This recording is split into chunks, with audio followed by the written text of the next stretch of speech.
Oh.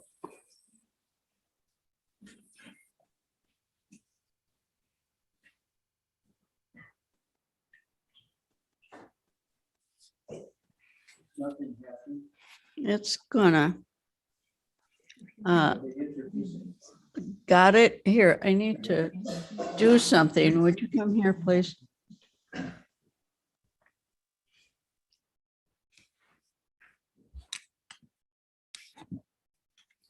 Make a statement. Okay.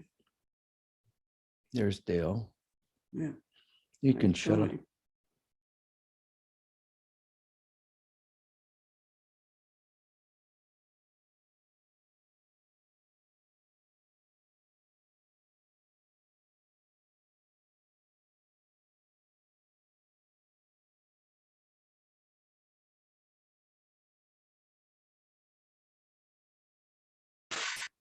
Did you all read the book?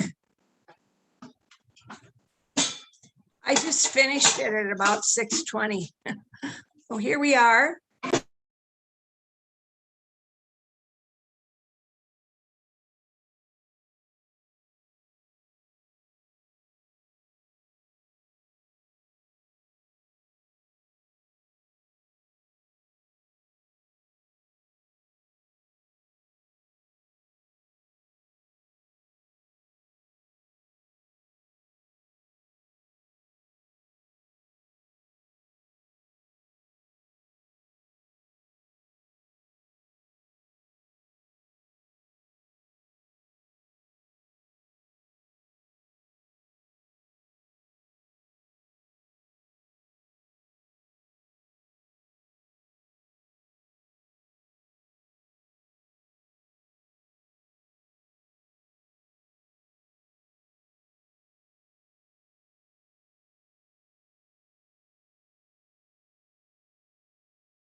Got one for yourself?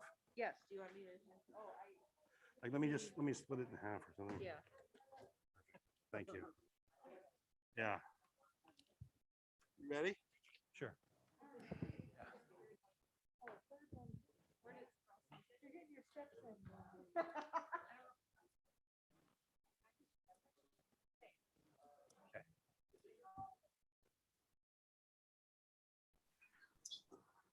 Everyone on Zoom, if you put it on go to the view at the top right and put it on side by side speaker, you'll be able to see the speaker as well.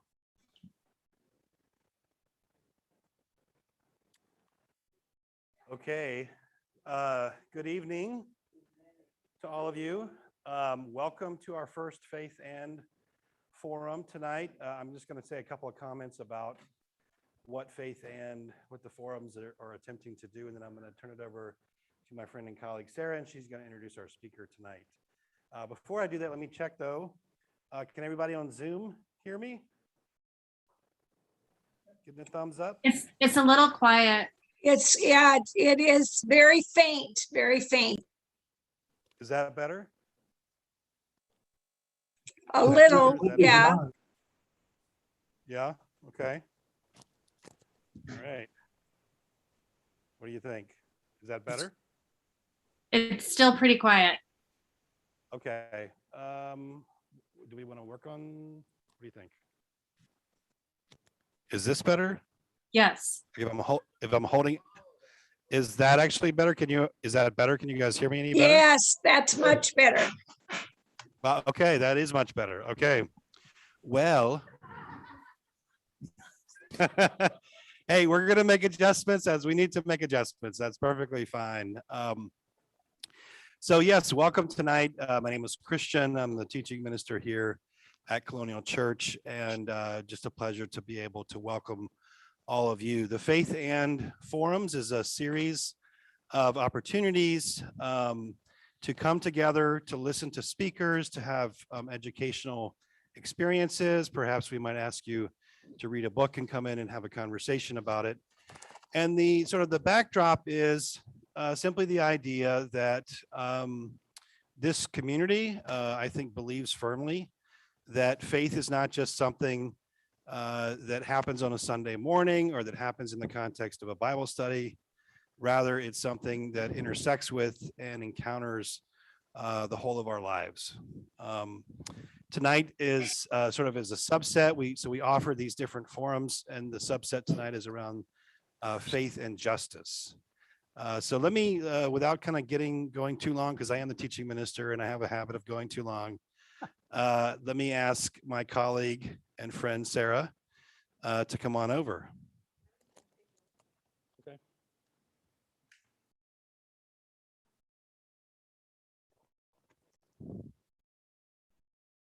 Hi, everybody. Our technology person is going to come because allegedly there is a fix for the sound level. And I said, just come and help us. So again, so glad that you all are here. I'm going to kick us off in just a minute with prayer. Some of you know our speaker tonight because you went to high school with him. Some of you know him from confirmation.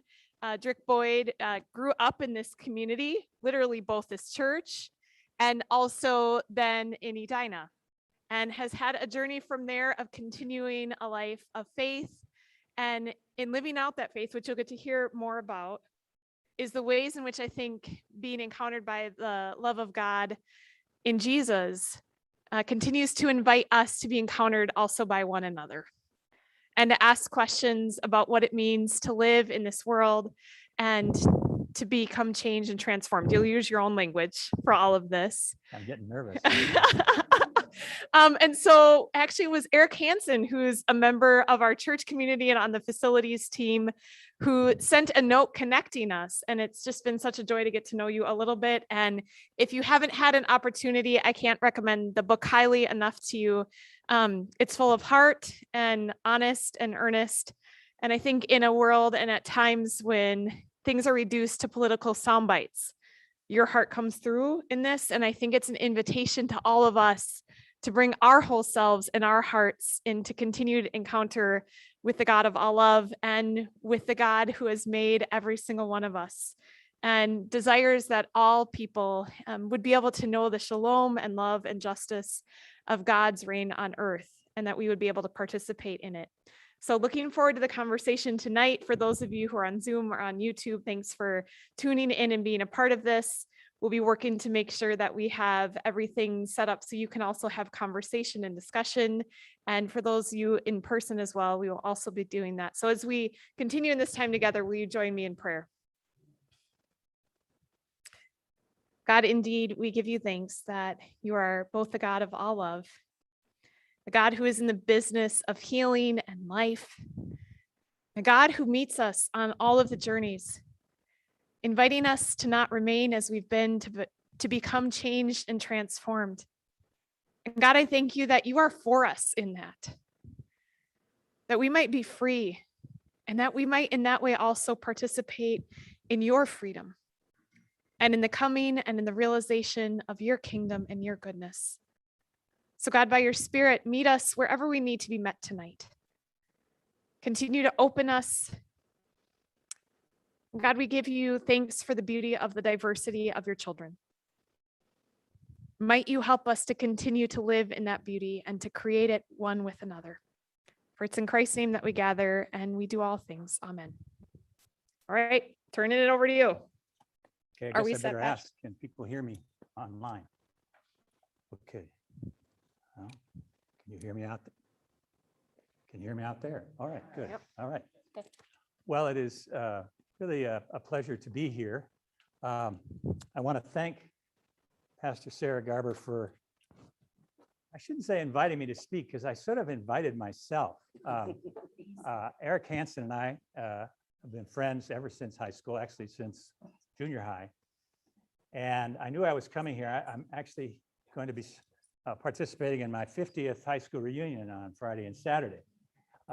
And so I knew I was coming here. And so I contacted Eric and I said, do you think there might be a chance I could talk about my book at Colonial? And he connected me to Sarah. And so we met a few weeks ago on Zoom. And you know, what was probably supposed to be about a half-hour conversation turned into about an hour and a half. We just had a wonderful time connecting, and I learned about her journey and some of the things that are going on here at the church. And so it was really a wonderful thing. You know, coming back for a presentation like this or coming to a high school reunion is always a sort of dangerous thing. When I was in high school, I played football, and I was a middle linebacker. And our coach was Stav Kanakis. Some of you may remember Stav, who were in high school at that time. And Stav worked on me very hard to be the meanest, toughest guy I could. And Dick Butkus was in his prime with the Chicago Bears. And every time Butkus was on TV, Stav Kanakis said, go watch Butkus and do what he does after you watch. So I got to be a pretty nasty middle linebacker. And a few years after we graduated, I ran into one of my former teammates.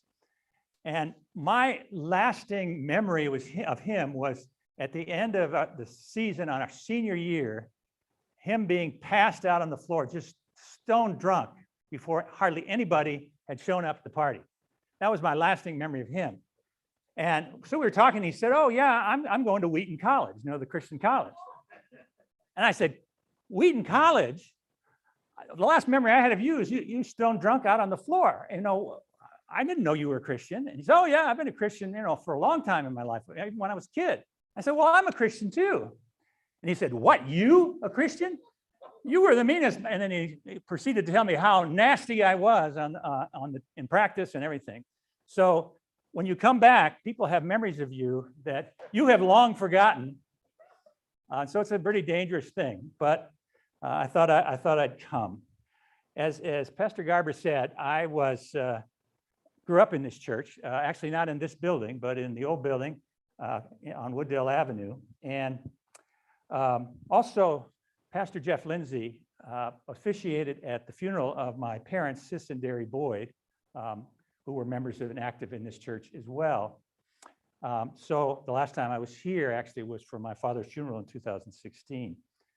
So this church holds a very special place for me. And actually, it's where the seeds of some of the things I want to talk about tonight were first planted. You know, we find ourselves in a very confusing and troubling time when the reality of racism, for many of us who are white, has really kind of come to the surface in ways that we had never really thought about before and never really seen before. And I can only imagine what it's like for you here in the Minneapolis area, which was the epicenter of everything that happened last summer and continued throughout the year with the trial and everything else. At the same time, there are forces in our society who are seeking to deny and cover up what has become so clear, even trying to pass laws in some states that make it illegal for teachers to talk about racism in schools. And I believe, and one of the reasons I wrote this book, I believe it is time for white people of conscience to step up in ways that we have not seen since the 1950s and 60s when the civil rights movement was on and people marched with Dr. King. So I want to share with you a few thoughts from my book, Disrupting Whiteness. But then I want to invite you to engage in some reflection with one another. And you've got some worksheets that I'll say a little bit about a bit later. So I'm going to talk for a few minutes, and then I'm going to give you a little homework to do. I was a college professor for 22 years, so this is what we professors do. But let me begin by starting with a confession. And the confession is that I am a recovering racist. Let me say that again. I am a recovering racist. And what I mean by that is that I am the product of a family that lived and I grew up in this segregated white community.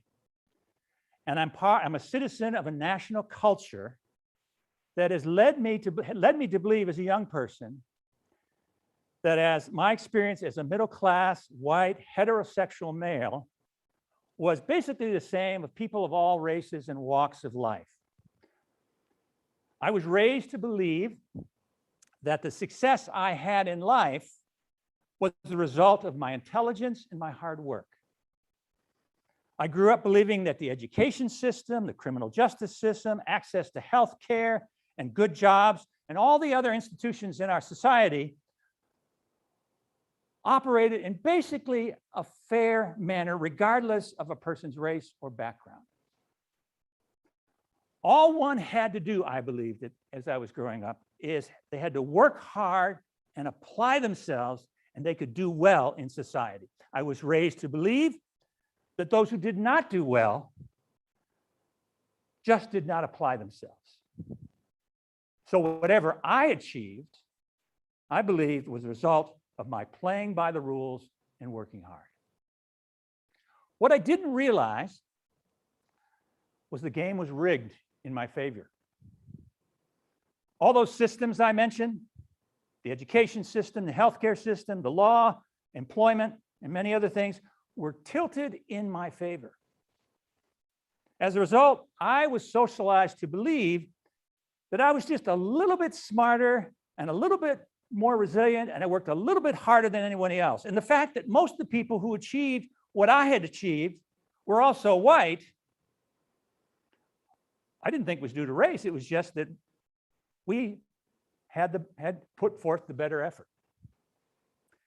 Racism was bred into me from the day I was born by loving parents, by diligent teachers, and other caring role models without my knowing, and probably in many cases without their knowing. Like a child born into a drug-infested environment, I was born to become addicted to the drug of white supremacy and white superiority. Now, I referred to myself as a recovering racist. Those of you who've been involved in 12-step programs or know people who've been involved in 12-step programs, such as Alcoholics Anonymous or Gamblers Anonymous, know that when people complete a 12-step program, they never say they are recovered. They never say they're cured. They say they are recovering, because the genius of the 12-step movement is it recognizes that one is never free of addiction. And the moment a person begins to think that they don't have to work at it anymore is when they begin to fall off the wagon. They begin to slide back into their addiction. And much of my personal journey toward an anti-racist lifestyle has involved unlearning many things, unlearning my privilege, unlearning my limited worldview, and relearning a new way of being and doing and existing in this world. It involves owning up to the fact that sometimes, even now, I do things and I say things that reveal that I still have work to do on this racism thing in my life. And sometimes I have thoughts and feelings that I don't share with people, but I know they are a sign that I still got work to do. And so every day, literally every day, I have to recommit myself to the work of fighting racism, first in myself, and then in the people and circumstances around me. Now, I want to clarify some terms, because when people hear me say that I'm a racist, usually one of two things are happening. The first reaction some people have is that I am somehow confessing to and revealing some deep, dark secret that I've been a white nationalist and a Ku Kluxer and an active hater of people of color for all my life, and now I'm coming out and getting clean. Or the other reaction they have is that I must have gone off on some sort of crazy fit to admit openly and publicly that I'm a racist, that I have admitted to, that I'm admitting to the worst of all possible sins. There are very few people I know who want to be called a racist. Even white nationalists do not want to be called a racist. You see, when people hear the word racist, whether they're referring to themselves or to others as racist, they hear it as an accusation.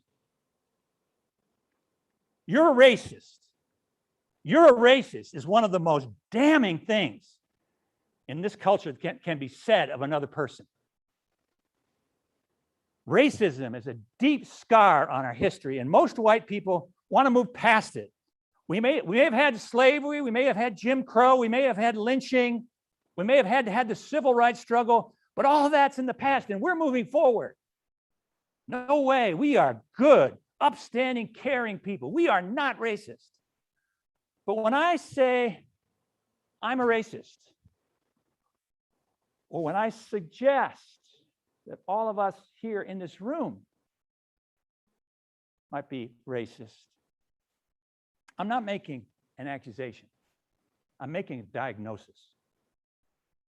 When you go to the doctor, and the doctor says that you have an organ that isn't working, or you have a disease that has entered your body and you need treatment, most of the time, we're very thankful for that news. It's hard news to hear, but we're thankful for it. And we're thankful that we have someone who can do procedures or give us medicine or whatever we want, whatever we need, so that we can get healed. And so when I say that we are racist, I'm saying that the institutions of our society have created systems that have molded us in certain ways. And when I use the word racism, I'm not just talking about saying certain things or doing certain things that are demeaning toward people of color, or demeaning of people of other races or ethnicities. That's a part of it. That's like the tip of the iceberg. But where racism really gets its power is that it has been woven into our institutions, to our policies, our practices, and our laws, such that it's just the way things are. It's just the way our society works. And so we can be participating in racist activities and in our own mind doing the legal and right thing, because it's not just individuals who need to be addressed, but the systems and institutions in our society as well. On almost every institutional measure, people of color, Blacks, Native Americans, Latinos, various Asian groups end up on the short end of the stick. Whether we're talking about treatment by law enforcement, access to health care, the quality of schools that children attend, where people are allowed to live, how they are treated in public, how are they viewed by the media, where companies decide to put polluting factories and toxic waste dumps. All of those things, by and large, benefit those of us who are white. We don't have to face those kind of challenges because the system is designed to work for us. The purpose of my book and my mission these days is to identify white people of conscience who are willing to talk to other white people in their lives about the many issues of race going on in our society. I'm looking for people who, one, are willing to engage with the ways in which racism has shaped them and impacted them, and then to engage and influence the other white people in their lives, their family members, their friends, their neighbors, and their coworkers, to help them begin to think about the way race and racism has shaped and influenced their lives. Robin DiAngelo, who wrote the book White Fragility. Some of you may have read that book. It's an excellent book. If you haven't, really commend it. In that book, she refers to a term she calls white solidarity. White solidarity is the unspoken agreement that whites won't do or say anything that will cause anyone to feel uncomfortable because of race.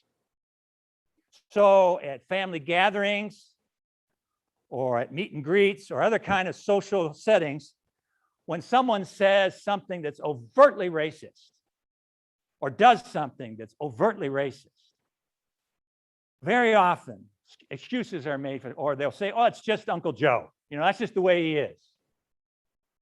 And they'll give him a pass. They'll say, well, you know, he's got that flaw, but he's really a nice person. And if someone dares to raise a question or an issue about racism in a predominantly white setting, very often people withdraw like nothing was said, or folks get angry, or I've actually seen people just literally turn around and walk away from me. I'm amazed when I bring up the topic of race in social settings, how quickly the conversation will change. Nonetheless, I believe we need to disrupt that white solidarity and change this culture and the systems that support whiteness. Now, by no means do I think that this alone will solve the problem. It's part of multiple things that need to be done, but rather part of the overall strategy, I believe, for addressing this complex and hideous system of white supremacy is for those of us who are white to talk to other people who are white, because we're the only ones who they'll be willing to even engage with. Now, before we can talk with others about their racism, we have to come to terms with our own, with the way in which racism has impacted and continues to impact us. If we are white, we who are white, who want to resist, undo, and overcome the impact of racism in our society, we have to start with ourselves. We have to begin by reflecting on how we were raised and the messages about race we were given as we were growing up, and how through our life we've been impacted by the issues of racism and how we've responded, and how race has impacted other people in our society. We need to know what I call our race story, to be able to share honestly our story, our process, our journey. Because really what I'm talking about here, first of all, I don't consider myself an expert on this topic. I've thought a lot about it, I've worked on it, but I'm no expert. I'm just a person on a journey asking other people to come on that same journey. Because if we're going to change this culture with this hideous sin of racism right at the heart of it, it's going to have to include those of us who are white. Now, the problem is when people get awakened a little bit to the reality of racism, that happened last summer with a lot of, especially young white people, we can get a little judgmental. There's been a lot of criticism, actually, on both the left and the right, on what we call woke, what is called wokeism, because people get a little insight and then they start, pointing a finger at everybody else. I think it's great to be awake to the reality of racism, but we need to turn our eyes in first. As of all people, Malcolm X said, don't be in a hurry to condemn another person because he or she doesn't do or think as you do, because there was a time when you didn't know what you know today. And so we need to approach this with humility. And so when I engage people in talking about racism, I start by telling my own story. And I tell the good and the bad, because it's a journey. And I want people to know that I haven't got this all figured out, and it's part of our struggle as human beings. So what I'd like to do with you tonight, and this brings you to one of the sheets you have, I'd like to have you take a few minutes to think about your own race story. And, oh, you know, I haven't been telling you to move, but you can move this. Okay, we're on track. Good. Okay.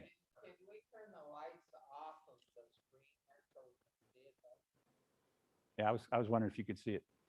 So you have these questions on one of the sheets there in front of you. And the purpose of these questions is to get you to think about the ways in which you were influenced by the significant people and situations around you to come to the understanding of racism that you have right today. So the questions are like, how would you describe your race? I'll be honest, it wasn't probably until I was in college that I had the courage to call myself white. When that question came up, we said, well, I'm just an American. I don't have a race. And there's a lot of white people still today who are very uncomfortable with that question. But how would you describe your race? When did you become aware of your race as something to be concerned about? About race as an issue to be concerned about? When did that happen for you? For me, I'll be honest, it was Dr. Rounder talking about racism in church. It was Sabathani, the pastor of Sabathani, coming over every once in a while and speaking to us, and some other opportunities I had as a part of this church that got me thinking about it. I didn't really understand it, but it got maybe aware of, wow, there's something there I need to think about. When did you become aware of your race? That kind of relates to the first question, and when was the first time you witnessed or experienced racism? One of the things that happened for me, I went to college at Duke University in Durham, North Carolina, and Durham, North Carolina at that time was still a segregated city. And my freshman year of college, I volunteered for a tutoring program. We had this professor who would drive us from the campus every Wednesday night, I think it was, to this little church in the African-American community off campus. And we would tutor these second, third, and fourth graders for 2 or 3 hours, a couple hours, and then he'd drive us back. But there was one Wednesday when he said, I can't make it. I forget if he was sick or he had a conflict. But the 6 or 7 of us who were the tutors, he said, well, it's not that far. We can just walk. So we walked off campus, and we walked on this road. And I remember distinctly to this day, I'm walking on the road and we're talking, and all of a sudden I tripped because the road continued, but the pavement had ended and had become a dirt road. And there was a lip that I tripped on. And a light went off in my head. Oh, this is what segregation is. And after that, I spent one of the beauties of my education at Duke is I had a lot of opportunities to go into the community. And I was very aware after that to look for things that were happening that would educate me about the way racism was working at that time in that town. So when was the first time you witnessed or experienced racism? What, if any, messages do you remember being given about race or racism by the significant adults when you were a child? Your teachers, your parents, your grandparents, your uncles, your aunts, your friends' parents. What were the messages you heard? My parents were not, we didn't talk about race in my family. Only when Dr. Rounder happened, and then we had roast preacher, afterwards, of course, and we talk about it. But we didn't talk about race. But my father would tell stories that he thought were really funny, that kind of put particularly African Americans in a bad light. My mother, when I went to my first job out of college was working with youth in Boston, in an interracial part of Boston. And she knew I was in this, interracial community. Was very worried I was going to start dating a Black girl. And she started telling me about, all the problems with if you have children with a person of another race and all this. And Mom, I'm not dating anybody at this point. But those are the kind of messages I was getting from my parents. It was out of love and concern, but it was painting people in a different light. If you know something about your family history, when were your ancestors first considered white? Many people we consider white today were not always considered white. If you've got an Irish background, if you have an Italian or Polish or other Southern European background, if you have a Jewish background, at times your ancestors were not considered white in this country. My son-in-law, his last name is Vargo. His grandfather, when he came to this country, changed his name because he did not want to be discriminated against as a Polish person. So if you think about your history, when did your ancestors first become white? And what was gained or lost in that exchange? And then as you think about critical incidents in your life, where did you learn about the reality of racism or learn something about yourself and what was going on in you, which you hadn't realized before? There were many times I was in workshops. I remember one in particular workshop, and I thought it was actually a workshop on racism. And I thought I had this thing down. I had taught courses, I'd read books, I knew everything. And I was talking, I was like, I had this all figured out. It was an interracial gathering, very unique gathering. And this woman who was an African-American, a bus driver, called me out for being such an arrogant, and I won't say all the words she's called me. And I was just stunned. It took me weeks to process that. But it taught me a lot about how I came across and how I presented myself as if I had this all figured out. So what I'd like you to do with these worksheets is to just jot some things down. I don't have to write long sentences, but we give this to you as a way to just kind of think through what are some of the key incidents in your own life that have shaped your understanding of race in your life and racism. And then I'm gonna ask you to take a few minutes to share it with people around your table. So let's take about 10 minutes, and then I'll ask you to share, and then we'll kind of see where we're at. So now you get to do the work. And are you putting people in?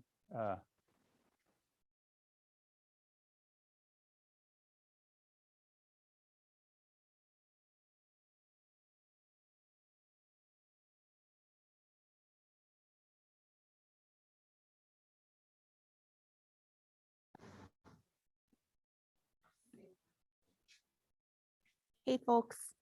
So he said, I put the questions in the chat for you. Did you see those there? I don't know if you saw, I put those in the chat. Yes, I saw them. They're there. So first of all, I think we're spending a few minutes just doing it. Well, there, I have them turned off over here. So you can come tell them if you want to tell them. He'll come, he's going to come tell you. So you see the questions. I just want you to jot some things down about those questions, about your life. Don't have to write long sentences, just some ideas, some thoughts. And then we're gonna break you into some smaller groups and give you a few minutes just to share with the others in your group. So we've got about 10 minutes to just jot down your thoughts. Okay, so in just a few minutes, I'll put you into two breakout rooms. And that will not be, just so you know, that will not be broadcast on YouTube. That'll just be in your private groups, just so you know. Okay, all right, take a few minutes and then I'll put you in the groups.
I'm gonna put everybody in a breakout room here, so you'll get an invitation to do that in just a second.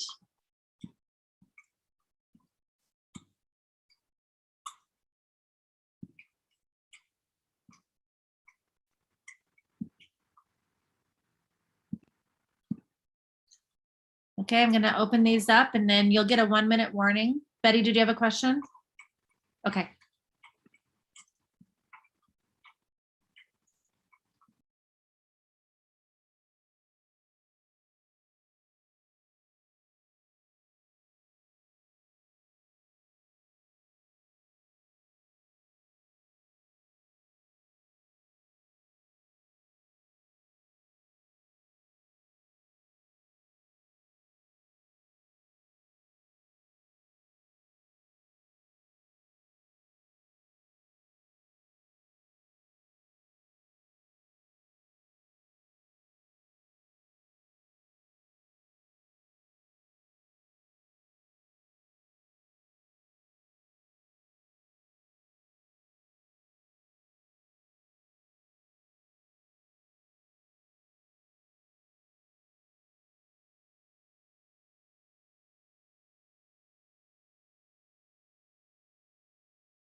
Okay, we're good.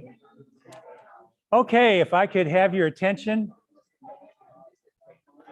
It's a problem when you break people into small groups, they actually enjoy it and they forget about this guy who's talking up front, which is good.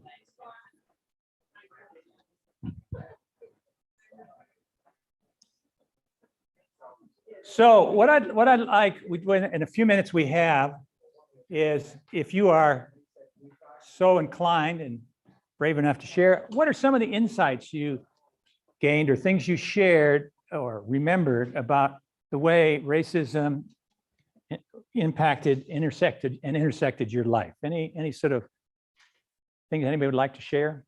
How race and racism impacted or intersected your life? Yes. Well, I grew up in downtown Boston. And, in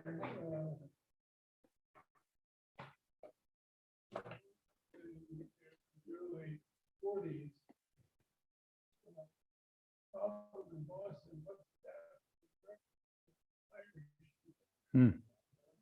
getting out off the boat and doing all this work. We have two of them. Two of them, okay.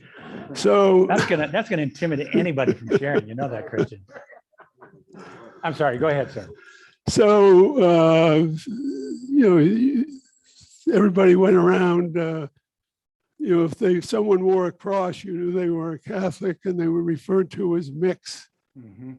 And they were, it was a tough life for them. Tough to find place to live and one thing or another. Yeah. Okay. Well, yeah. And I appreciate your sharing that, because when the topic of race or ethnicity comes up, we immediately go to Black or Latino.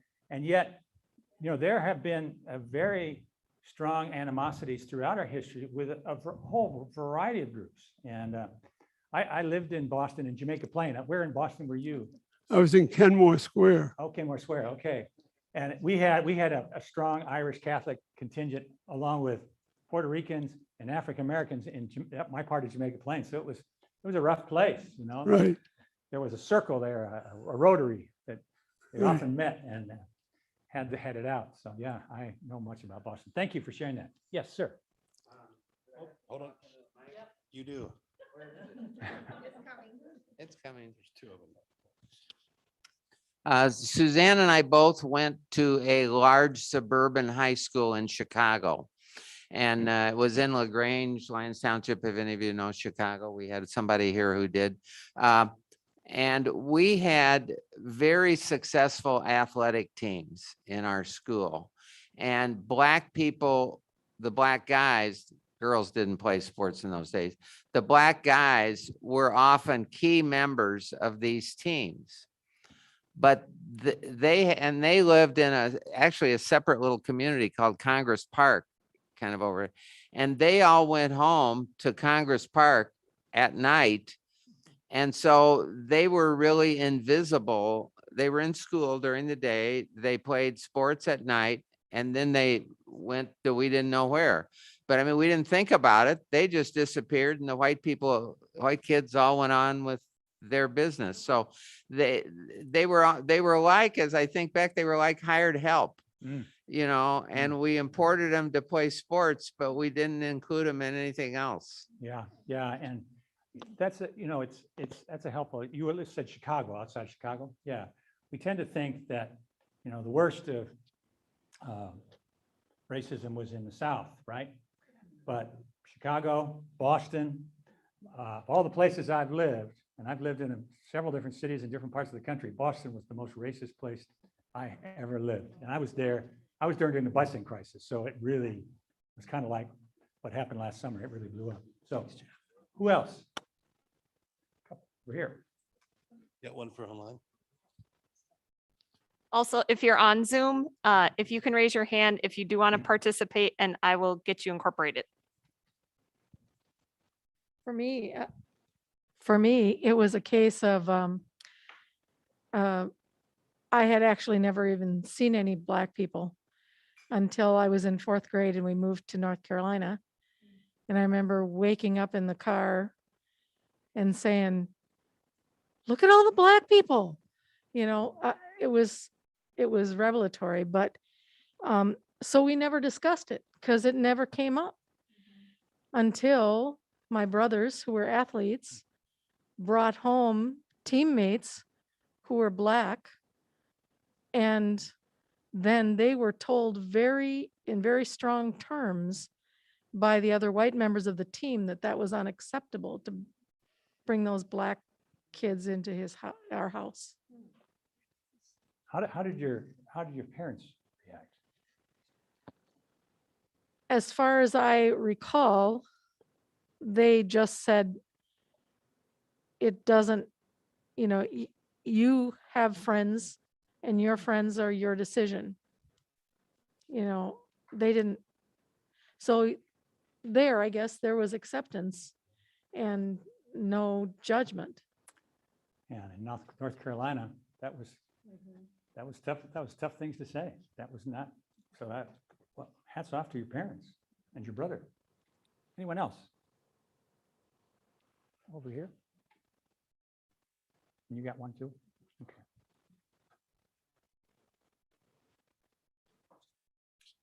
I love that example you used in the book about that game. Was it a basketball game? And there was one black student playing, and he was in the stands, and some guy stood up and said something about nigger, get that nigger off the floor or something like that. And he said it a few times and nobody said anything. And all of a sudden, and who was it who spoke up? Some young man you talked about in class. And It was just another spectator. a spectator, he stood up and said, we don't talk that way here. And so the guy shut up. He didn't say that anymore. And you were saying how you were so impressed with what this young man did, because not all of us would have courage to do that. Yeah, I don't know if I put it in the book, but then as the man, he shut up, but as he was leaving, he turned to the, called him a nigger lover. So. We'll have someone online, right? Okay. I guess that'd be me. Sometimes we kind of create these impressions just by a name. I think I'm going to try to make it work here, Pat, for you to go. So give me 1 second and try, if you're unmuted, I'm going to have you try talking here. Okay, can you hear that? Can you hear me now? I feel like I'm on the AT&T commercial. Can you hear or no? You're what? I spoke. Guy that's waving his hand is speaking. But you can't hear me, can you? No. Yeah. Can you or can you not? Go ahead. Yes. We develop opinions based on some strange things, like a name. As a youngster, I went to a Quaker school in Center City, Philadelphia, and we were assigned sort of become big brothers for new students. And I was assigned to a kid, and his name was Reginald Hildebrand III. And was I surprised when Reggie showed up as a black kid? I had a different, in my mind, I was seeing some rich white kid with a name like that. It was just he was not a rich white kid. He was a rich black kid, but he was black. But in my mind, I created a whole identity around him that was false. Yeah, there's actually been experiments done where with people going to look for jobs or applying for jobs, same resume, everything, only one is named, one guy is named Lamar, and the other one's named Larry, right? And more often than not, Larry gets the job. Or if Keisha and Karen gets the job more often. And that experiment has been done for decades. I mean, I first heard about it in the 1970s, and I've heard about it in the 2010s. So yeah, we form all sorts of preconceived ideas just based on a person's name. Are there? Yes. I went to a predominantly black junior high school for 1 year, and it was really interesting in that I didn't learn a thing. about race, or, I mean, it didn't even cross my mind. We'd interact during the school day. I'd go to my place up the hill and they would stay down where they were. And we didn't interact outside of school, but inside the school, it didn't seem to matter. Thank you. Anyone else? Over here, Christian.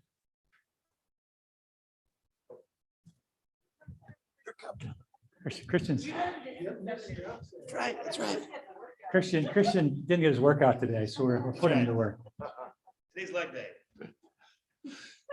Yeah, I went to the same high school as Drick, and it was very, very white. My first exposure to any kind of racial diversity was working 2 summers in college for Park Avenue Methodist Church, which is urban church, and I was canoe guide, camp counselor, that kind of thing. And there were very eye-opening experiences that have over the years caused me to reflect on my own racial biases up there, and sort of fear of the Black kid and all that kind of stuff. And it was more and more over the years, it's become an eye-opening experience for me. I reflect back on it oftentimes. And one very telling time for me was at Frontier Camp, and it was an urban camp session that we were at, and there was hundreds of Black kids and a few white counselors there. And I'll never forget being in the cabin with another Black counselor and a room full of bunk beds full of Black kids, and the counselor saying, "Well, John, how's it feel?" and you think we're all going to turn on you? I mean, it was my first time as a minority, and it was an impactful experience. Yeah, thanks for sharing that. That sounds like a powerful experience. Anyone else? Can you move the slide? We're not going to have time to do everything that I had hoped. I kind of knew that. But, the overarching question that all of these little questions I had you to kind of begin to look at, and things we can think about are, how did white supremacy, how did racism impact, our friendships and our social relationships, the kids who played football together but then went home, or she's gone, but the reaction when you invited your Black friends. Something we really want to pay attention to in this work is our emotions. Sorry about that. I'm beginning to really wander. Is oftentimes our emotions kick in before our heads kick in, and often the things we say and do that we later go, "Oh, why did I do that?" was because we didn't give ourselves a space, a gap between what we were feeling and then how we were going to respond or what we were going to say. And so there's an aspect of this work I think is really about developing our emotional intelligence around race. Our perceptions of racial and ethnic others. Now we've, except for the one story about the Irish kids in Boston, pretty much talked about African Americans, which is where it's kind of the root of all discrimination in the country. Anti-Black racism kind of is it's not the only form of racism, but it's kind of the basis, the foundation from which all others flow in this country. But, our attitudes toward immigrants, and we're having a lot of immigrants, particularly here in Minneapolis. When I used to get off the plane and when I come back from college, everybody was blonde. Now when I get off the plane like I did the other day, I hardly see any blondes. It's a very, very mixed race group that's working at the airport. So immigrants, Native Americans, Hispanics, and a variety of people from different Hispanic backgrounds. So not every Hispanic or Latino is the same. Various Asian groups. And on it goes. You know, so checking our own sort of immediate reactions, our feelings about that. What are the ways that we become blind to oppression? You know, in my opening statement, I talked about how I just thought I was just doing the normal thing that everybody should do, right? I was really blind to the way the systems that we are, the institutions and systems we're a part of, smoothed the path for me that was blocked to others. You know, why even today, 70 or 80 years after redlining was outlined, do we still have largely segregated communities in most of our towns and cities? It's not just people. There is some choice involved, but there are other forces at work. I mean, the 2008 mortgage crisis, one of the things it revealed was the way mortgage lenders were targeting people of color and selling them mortgages with interest rates which were much higher than they needed to be. They were being preyed upon. And so disproportionately, people of color lost their homes. I mean, many people lost their homes during that crisis. And I don't want to neglect the fact many white people lost their homes too. But there was a targeted attack. And that's, you know, and so, you know, what are the ways that we are blind to the forces of oppression that are going on all around us? What were the ways that we were sort of socialized to feel entitled, like I was entitled, you know, that I deserved this, that I was better. And this is something I talk about in the book. Another way that racism expresses itself is in a savior mentality, that we're going to go and we're going to help those poor people in that community. I said that my first job out of college was working in Boston with kids in this neighborhood known Jamaica Plain. I went with a savior mentality. I was going to save those kids from all the terrible things that were going on. I was going to solve the racial problems in that. And, you know, man, I ran into a brick wall very quick. And those kids and those families taught me a whole lot more than I gave them in those years I was there.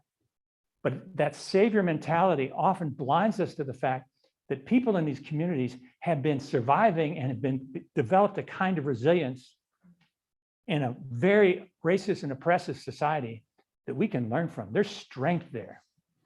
You know, I don't know Reginald's background, who came to the Quaker school. My guess is his parents gave him that name so that when you saw that name, you would see that he was a person of substance, not because he was Black, but because he was Reginald, whatever, the third, you know. There are ways that people have survived in spite of all this. And we have much to learn. There's much we can give, but we need to check our savior mentality. So these are some overarching things that we can look at. I won't get into it, but the other thing that I talk about in the book, there's basically three parts in the book. There's sort of this opening where I sort of tell a little bit about myself. Then I have a second part where I define a lot of terms that were used, because there's a lot of confusion about terms. I mean, I talked a little about race and racism, but I try to clarify some terms. And then the third part of the book, which is really the main intention of the book, is I introduce a way of thinking about talking with other white people that is not debate, because we often get into debates about these issues. We end up hating each other and not talking to each other. And what I'm suggesting is we engage in a dialogue with the initial purpose of just trying to help understand a person. And we do that by inviting them to tell their story. And when they say they're angry about something I said, or they're angry about Black Lives Matter, or they're angry about something that President Biden did, or what have you, that's related to race, ask them, tell me the story about how you came to think and feel that way. I've been part of a group that has been meeting. I've been part of the group for about 10 years. They've been meeting for about 13 or 14 years, where we do this every month. We meet and someone tells their story, and then we draw out that story. And, you know, if I had more time, I'd go into much more depth about it, but that's the third part of the book. But I wanted to say something about this other handout that I gave you. And this is, if we had had time, this was another workshop. But what I'd like you to do is think about your relational networks. Now I put here family, friends, and coworkers. You may want to put other names there. This may not be appropriate, but think about your relational networks. And what I suggest on the back is you just put people's initials, or some way to indicate, and just identify different people and their where they stand, and then give some thought about your understanding of what are their feelings or what are their attitudes about issues of race that are going on right now. I mean, it's in the news all the time. You can talk about Black Lives Matter. You can talk about, laws that are being passed to outlaw the teaching of critical race theory or the 16/9 Project. You can think about specific incidents that have occurred. I mean, all the stuff with the police that's going on here in the Twin Cities. There's all sorts of things.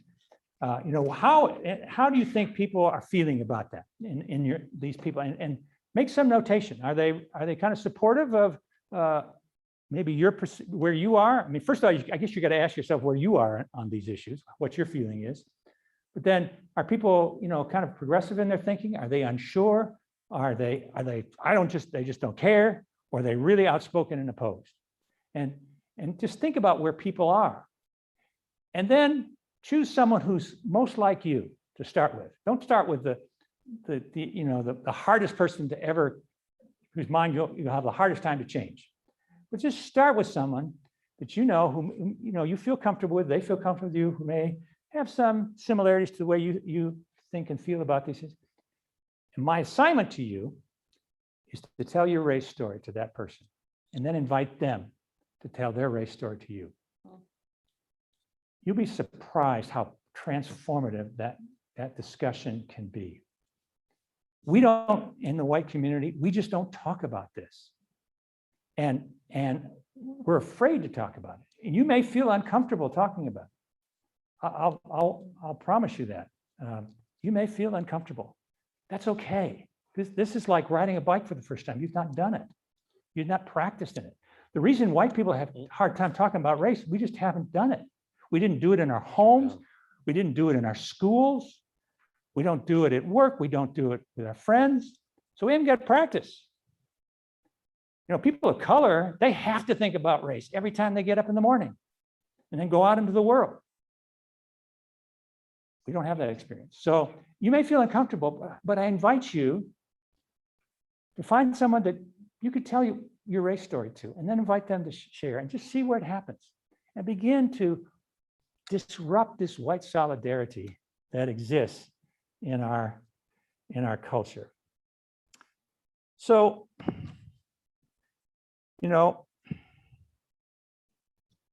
for too long,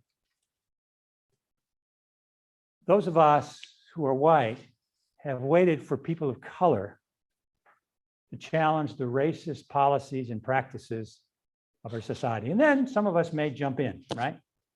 We may put a sign on our front lawn, or put a sticker on our car, or we may join a rally of some sort.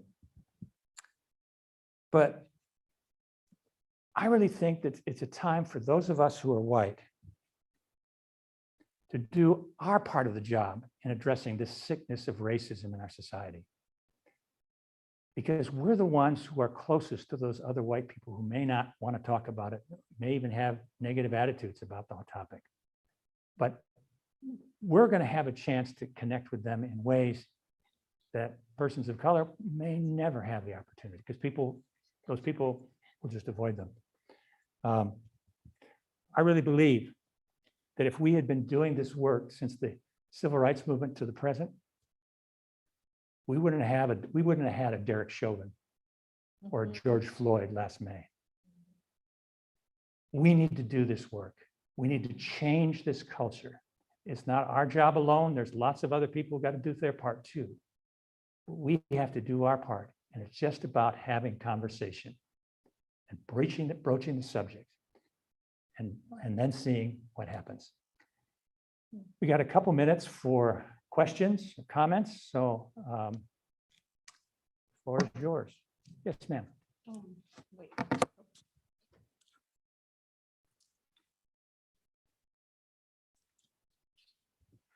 You do talk about color blindness in your book. And I was, and I was just wondering, is referring to people as Black or Hispanic or mentioning their race, is that wrong? I mean, is that racist? The reason I ask is because my kids accuse me of that. I mean, when I say, oh, I heard this wonderful Black woman speak, and they'll say, why do you have to identify her as Black? And I don't know why I do. Well, I mean, my short answer would be no.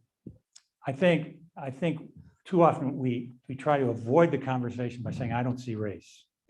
And there is a kind of mythology that circulates in certain circles of the white community that says exactly what you just said. If you mention race, you're being racist. And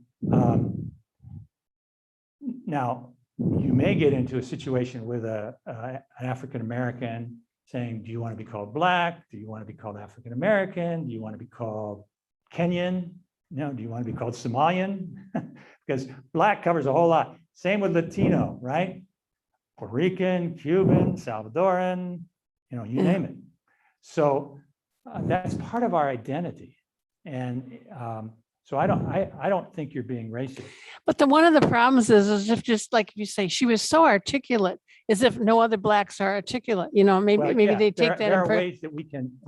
You have to be careful of you have saying to watch that. what you say. Yeah, And, yeah. Is the fact that the woman spoke, the woman Black, how did that impact what she said, right? Or why she said what she said?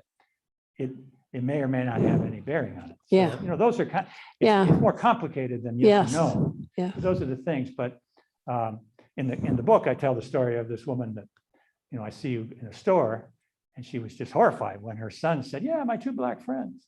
And I started the conversation with her that, well, okay, I asked the question, well, where did you learn that? But then we got cut off, and she was supposed to be doing her job in the store, and I was taking her away from it. But those are the kind of things that happen. But Thank you. I would say if we err, let's err on the other side. Yes, sir. How does this transformation take place? We got 25 people here at Colonial Church, which is 35, pardon me. Oh, I'm not counting the people at home. Let's count them too. Okay. That's another form of discrimination, No. So, I mean, it seems like a drop in the bucket. Are there enough other drops in the bucket? It seems like a very inefficient way to impact a large country. Well, one of the preeminent white values is efficiency, and it gets us in trouble. In 1955, a Black woman decided that she didn't want to sit down in the back of the bus. Rosa Parks, we all know who she is. And she wasn't the first one to do it. There were several others who had done it, but that sparked a movement that changed the country, changed laws. Was it efficient? I don't know. But, I obviously was not just U35. I've talked to, hundreds of people, about this, but who knows who's reading this book? So there's a movement, right? But I'm not claiming to anything yet like that, but it's got to start with us. I mean, I'm wherever I get a chance to talk, I'm just saying what I've said to you. Think about yourself, and then think about the people in your lives. Who can you touch? You just never know. I mean, there are people, I'm sure in other aspects of our life, that there are people we can think of who touched our lives at a particular moment that made a tremendous difference in our lives. I know that's true for me. You just don't know. And if the fact that you're only one person stops you, well, that's just one less person who's doing it, right? So that's not helping the cause. So it's not efficient, you're right. But it's the way culture changes. Culture changes through relationships. Culture changes through relationships. It's not going to be a program. It's not going to come from the White House or the Congress or the State House. It's going to come through relationships. That's how things change. And, we happen to follow a Lord who believed in relationships, and he was doing it very inefficiently. Chose 12 people who had no qualifications, who were nitwits half the time, who said the wrong thing, and he said, I'm going to change the world with these 12. That's the hope. That's our hope. So amen, because I was gonna be like, I heard this story once about Jesus. And he had 12 followers, I'm quite sure, that were in the inner circle. And I think, I hear you too. Because, I think I feel a way about the gospel. I'm like, I just want everyone to know God. Like, can't we just live like Jesus loves us? And then I keep having to be like, okay, God, keep working on me. And so thinking of the image of the mustard seed and thinking of this, as you're talking about this tonight, and part of, I think, my own heart with talking about racism is this is part of whatever historic Christian language you want to use to say, this is part of the journey of faith. It's sanctification. It's about becoming new people. It's becoming new creation. It's about dying to the things of the flesh that are killing all of us and becoming alive to the Spirit of God. And the Spirit of God is in all of us. And so I just so thanks for inviting us to go there. And that's just that's our prayer and work then, to get changed by Jesus and let that change the world. Comment.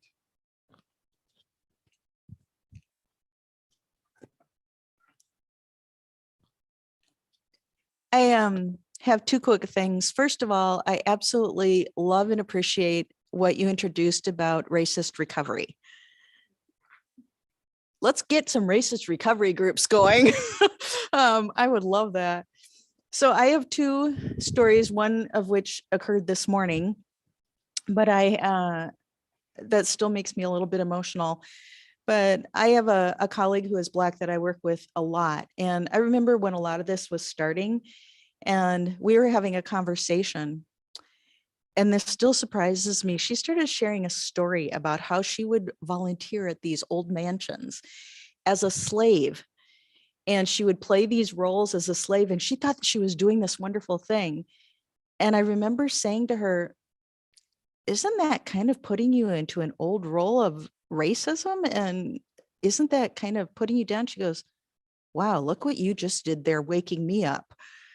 She didn't realize how she was contributing to this old story of Black people being slaves, which was eye-opening for me too. She was just kind of caught in that old narrative. But I was reviewing some things before I signed on to work this morning, and Caitlin Curtis, I don't know if you saw this, she posted something that that just kind of for us to be aware with Columbus Day and Halloween coming up, what Columbus Day means, but also she said how many parents dress their kids in stereotypical Indian uniforms and costumes for Halloween. And it brought to memory, I remember my mom spending a whole long time of creating these Indian uniforms. And one of our prized photos of us from childhood was my brother and I standing in these Indian uniforms. And it made me realize, wow, unconsciously, that was part of my narrative. And it made me think, okay, how can we step forward and make sure that we're honoring these sisters and brothers moving forward. So I just wanted to invite all of us, because that's something I'm going to pay attention to moving forward in my recovery. I think that's a good way to end. Thank you. Thank you for those stories. And thank you all for taking out some time from this evening and coming here. And I'll be around for a little bit if you want to talk or ask questions. Thank you.